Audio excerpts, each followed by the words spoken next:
sur ce nouvel épisode de Théorie et rencontres autour de la lithothérapie. Aujourd'hui, nous allons parler de la divination du carré magique. Le carré magique est utilisé également dans le Feng Shui et je vous parlerai de comment l'utiliser dans votre maison une prochaine fois. Ce carré est utilisé de différentes manières, incluant la divination. Commençons par le carré magique lui-même. C'est un carré de 9 cases, chaque case représentant les axes principaux d'une boussole. Nord, nord-est, est, sud-est, sud, sud-ouest, ouest, nord-ouest et le centre. Les cases ont des numéros de 1 à 9 et la particularité de ce carré, c'est que la somme de chaque colonne et chaque ligne et des deux diagonales est égale à 15. C'est grâce à cette propriété que ce carré est appelé un carré magique. Initialement, ce carré était une sorte de calendrier qui permettait la division en 15 jours de l'année chinoise, afin de définir le meilleur moment pour les constructions, les plantations et les récoltes. Voyons à quoi correspond la première ligne du carré, disons le côté sud. Il est composé des numéros 4, 9 et 2. La case 4 correspond aux énergies de la communication, des mentors et des amis. La case 9 correspond aux énergies concernant la réputation, le statut et la célébrité. La case 2 concerne quant à elle l'éducation et la créativité. Passons maintenant à la seconde ligne. Elle est composée des numéros 3, 5 et 7. Nous parlons de l'axe Est-Ouest. Le numéro 3 correspond aux énergies concernant les enfants et la créativité. La numéro 5 concerne la santé et la force vitale.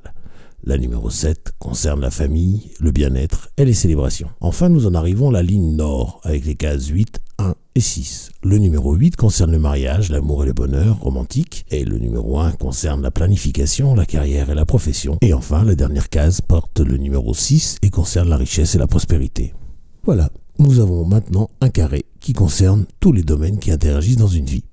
Ce carré, vous pouvez le dessiner vous-même ou l'imprimer depuis le lien mepcrystal.com/podcast/carrémagique.pdf. Pour la divination, vous allez avoir besoin de pierres. Je recommande un petit pochon rempli de petites pierres roulées. Avant de vous en servir, elles devront être nettoyées et chargées. L'idéal étant de connaître leur énergie, c'est-à-dire si ce sont des cristaux doux, comme l'agate, ou plutôt forts, comme un œil de tigre. Pour la divination elle-même, j'aime aligner la grille sur la table devant moi avec la réalité polaire de l'endroit où je me trouve, c'est-à-dire de mettre le sud du carré magique dans la direction du sud réel. Si vous n'avez pas de boussole, je vous rappelle que les téléphones mobiles en ont quasiment tous une. Une fois que vous avez installé votre carré magique correctement, il vous reste à faire le vide et entrer dans le moment présent. Commençons par l'ancrage, soit en posant une pierre de tourmaline à vos pieds ou dans une chaussette, soit en vous concentrant sur la visualisation de racines descendant depuis vos pieds, profondément dans le sol. Je vous précise avant d'aller plus loin que vous n'avez pas besoin d'avoir de dons pour cette divination. Une bonne connexion avec vos cristaux et votre intuition est suffisante. Pour augmenter la connexion avec vos cristaux, gardez le pochon de divination sur vous de temps en temps. Prenez vos pierres dans vos deux mains à 3 cm en dessus de la grille. Concentrez-vous bien sur une attention claire de vouloir savoir ce que vous réserve demain, cette semaine, ou ce mois-ci, ou l'année qui vient. Vous pouvez même dire « Je demande à ce que mes pierres m'indiquent les énergies de demain par l'intermédiaire de mon carré magique. » Puis secouez les mains afin de mélanger les pierres entre elles. Et enfin, lâchez vos pierres au-dessus de votre carré. Commencez à retirer toutes les pierres qui ne sont pas tombées à l'intérieur du carré et remettez-les dans leur pochon. Puis maintenant, il est temps de voir votre résultat. Une pierre douce vous indique que le sujet de la case va être dormant sur la période pour laquelle vous faites la divination. A l'inverse, avec une énergie puissante, cela vous indique que le thème où elle atterrit va être dans une dynamique positive.